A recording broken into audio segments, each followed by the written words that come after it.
Monseigneur Lacroix, célébration de Pâques. On est en pleine Semaine Sainte, mais dans un contexte incroyable. Comment ça va se passer pour vous?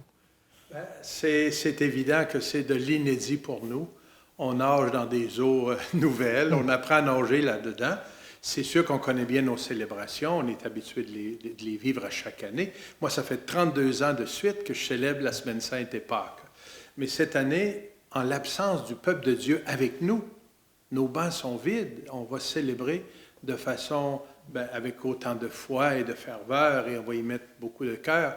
Mais les gens vont être à la maison, via Internet, la télévision, les moyens de communication, Facebook et autres. Ils vont nous accompagner de là. Alors, c'est un moyen défi. On est habitué d'avoir cette proximité avec les gens. Là, on ne l'a pas.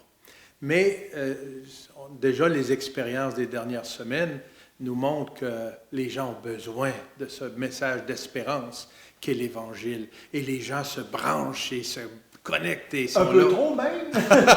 Des fois, ça fait sursauter les serveurs, mais c'est une bonne nouvelle. Hein? Mercredi soir, on a eu une célébration pénitentielle. Et il y a eu tellement de monde d'un seul coup que oui, ça a fait sauter le serveur. Il va falloir s'ajuster. Mais c'est une très bonne nouvelle. Ouais. Comment réagissent les fidèles? Est-ce qu'ils s'y branchent? Est-ce qu'ils s'informent? Est-ce que pour certains, c'est nouveau? Pour beaucoup de personnes, c'est nouveau. Pour beaucoup d'entre nous, c'est nouveau. Il y a beaucoup de prêtres qui disent « Moi, j'ai jamais fait ça. » là, tu sais. Et les premières fois qu'ils célébraient une messe live sur Facebook, bon, c'était un petit peu gauche, mais on se peaufine tranquillement, on s'améliore. On n'était pas prêt pour ça. Mais les fidèles réagissent bien, les commentaires. Les gens mettent beaucoup de commentaires, téléphonent pour savoir les horaires, s'intéressent. Et nous aussi, on essaie de communiquer. Notre diocèse a un bon service de communication, une magnifique équipe, et aussi font des efforts pour diffuser, pas seulement des célébrations, mais aussi des témoignages, des entrevues, de la musique, des chants, des temps de prière, des initiatives auprès des gens plus démunis, pour nous donner des idées, nous alimenter, pour qu'on ressente moins cet isolement. Dans les faits, ça veut dire 7 célébrations que vous ferez en ligne? Cette semaine, oui. De mercredi saint à dimanche matin de Pâques, c'est 7 célébrations qu'on va faire depuis la cathédrale Notre-Dame de Québec. Mercredi soir, célébration pénitentielle. Évidemment, ce n'est pas le sacrement du pardon. C'est non sacramentel parce qu'on ne peut pas donner l'absolution à distance, ni par téléphone, ni Internet. Mais un beau temps pour réfléchir à notre vie, se placer devant Dieu, ce Dieu d'amour qui nous dit « Relève-toi, continue ta marche ». Jeudi soir, ce sera la scène du Seigneur, évidemment sans lavement des pieds, mais il y aura un autre geste qu'on va proposer. Vendredi, on a 2 événements. Le matin, à 10 heures, le chemin de croix. Un beau chemin de croix animé avec des réflexions, des chants, de la musique, la parole de Dieu. On va prendre le temps de faire les 14 stations. Et en après-midi, à 3 heures, l'office de la Passion du Seigneur. Samedi matin, on aura quelque chose de nouveau. Je vais animer un chapelet médité. On a fouillé dans la parole de Dieu pour trouver des textes qui vont nous donner de l'espérance, qui vont nous inspirer pour mieux vivre ce temps de confinement, pour nous ouvrir le cœur aux besoins des autres, pas se renfermer et de prier avec la Vierge Marie. Samedi, vous savez, c'est le grand jour de silence. On est dans l'attente de la résurrection. Jésus est au tombeau depuis le vendredi et c'est dans la nuit de samedi à dimanche qu'est la résurrection. Alors avec Marie, on va vivre cette attente et on va se préparer le cœur. C'est un beau, beau temps de prière. Et samedi soir, la veillée pascale, la grande veillée pascale, avec ses nombreuses lectures et rites, un beau temps pour plonger dans la parole de Dieu. Moi, j'aime dire que le samedi soir, il y a 9 lectures bibliques, c'est long, hein? Avec des psaumes à chaque fois, des prières, des chants. J'aime dire, c'est un peu comme lorsqu'on ouvre l'album de famille, de photos. De temps en temps, on faisait ça, nous, quand on allait chez mes grands-parents ou parfois en famille. On retourne dans notre... Hey, te rappelles-tu quand un tel est né? Regarde donc ce qu'il y avait de là quand il s'est marié. Oh, regarde quand la maison passe au feu, quand un autre est déménagé. Alors, on revisite notre histoire et c'est ce qu'on fait la veillée pascale. On revisite l'histoire du salut. On revisite tout ce que Dieu a fait pour nous accompagner. C'est merveilleux. Et dimanche matin, c'est la grande messe de Pâques à 9h30. Tout ça sera en direct de la basilique cathédrale. C'est un grand défi. mais en même temps une joie de partager ces beaux offices avec la population. Comment vous sentez-vous quand vous prenez la parole dans cette immense basilique juste ici à côté et que vous êtes seul? Je suis seul physiquement avec quelques personnes à Oui. peine, ce que les restrictions nous permettent d'avoir, très peu de monde, hein. Mais les fidèles sont là. C'est comme vous quand vous parlez à la télévision. Oui. Vous êtes seul, mais vous parlez à des centaines de milliers de personnes à la fois, hein, et parfois davantage. Alors moi, je les vois, je les imagine, j'ai des visages, des noms. Avant la célébration, je prends le temps de prier pour me dépeindre ce portrait-là, revoir les différentes régions de notre diocèse, les gens, les personnes que je connais, ceux que je ne connais pas. Et je dis, c'est pour eux autres, là. Et moi, ça m'anime énormément. C'est un peu comme à la radio, la télévision, on ne voit pas, mais ils sont là. On parle à quelqu'un. Et vous êtes à l'aise là-dedans. Je disais à Marie-Claire, qui est notre recherchiste, je pense que c'est un des premiers évêques, sinon le premier, qui avait sa Bible sur iPad. Vous êtes techno, là, vous. Bien, je pense qu'il faut être de notre temps, hein, et utiliser les moyens qui sont à notre disposition. L'Évangile, c'est essentiellement une nouvelle à communiquer. C'est une bonne nouvelle. Alors, on utilise les moyens qui sont à notre portée et on essaie de le faire de mieux en mieux. On peut apprendre toujours. Moi, je suis un débutant, mais j'aime utiliser ces moyens-là. Il y aura dans tout ça, pour beaucoup de secteurs d'activité, des opportunités. Quelle opportunité vous voyez dans cette période particulière, je ne veux même pas dire trouble, mais cette période particulière de notre histoire? Quelle opportunité voyez-vous pour l'Église catholique? Je pense que nous avons l'opportunité, M. Bruno, de démontrer que notre présence est une présence agissante, active, certes discrète, humble, mais nous sommes présents avec le peuple de Dieu.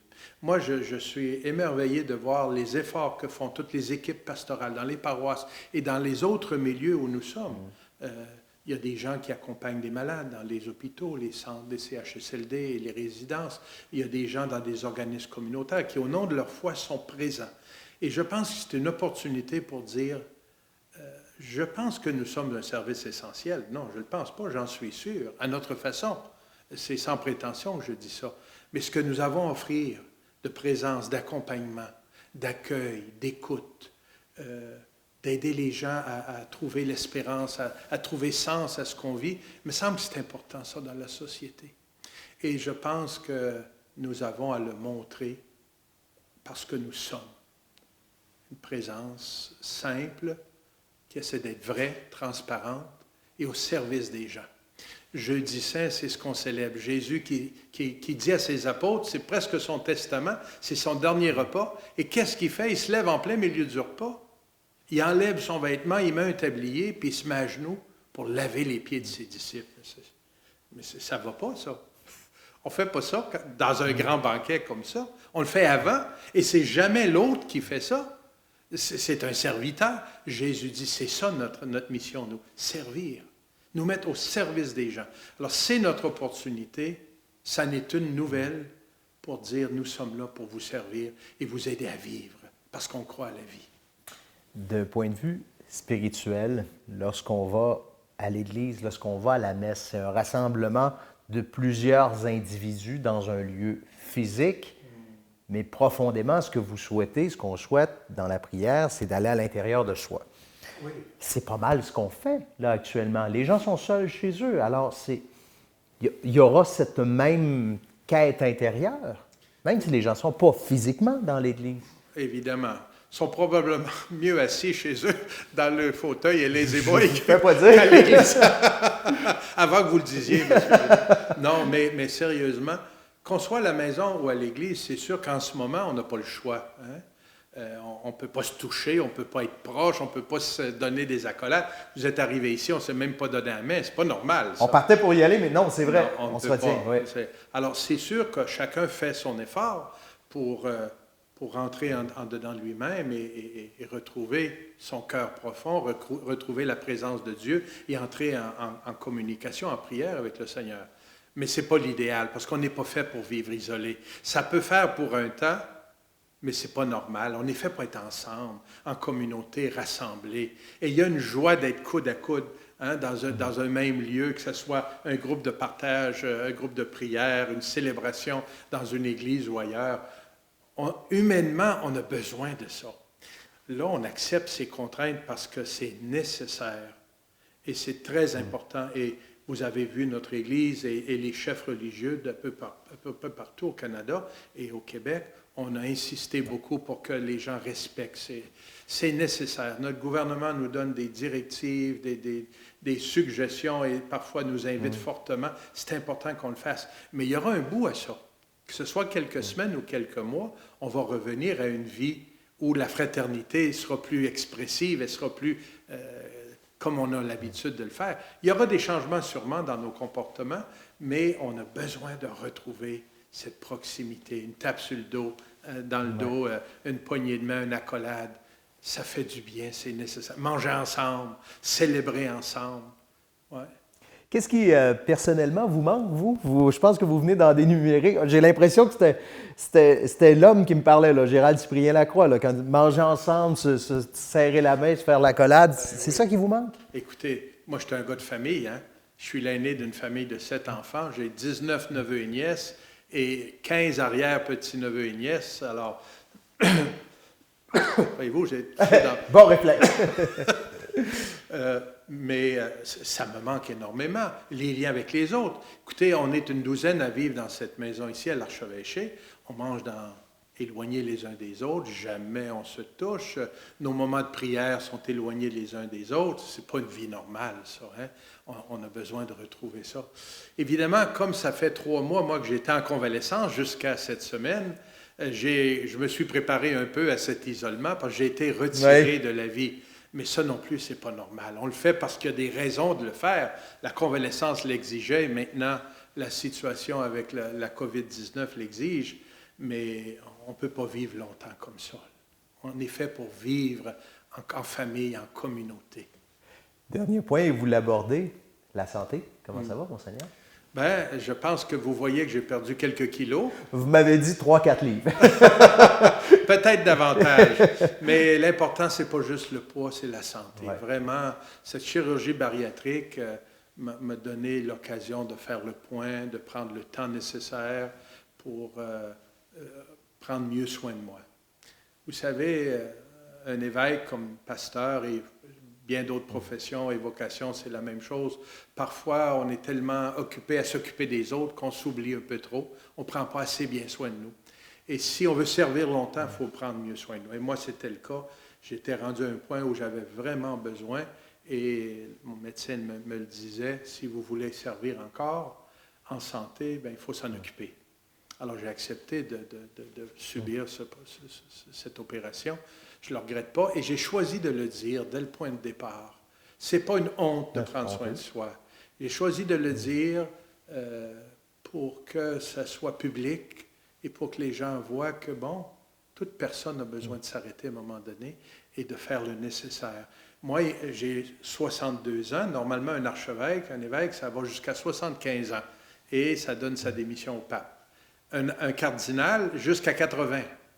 Alors, j'ai encore entre 12 et 18 ans, si le bon Dieu me prête vie et le pape ne change pas d'idée, de servir cette communauté de Québec. Alors, je veux le faire en santé, avec l'énergie, avec tout ce que je peux offrir.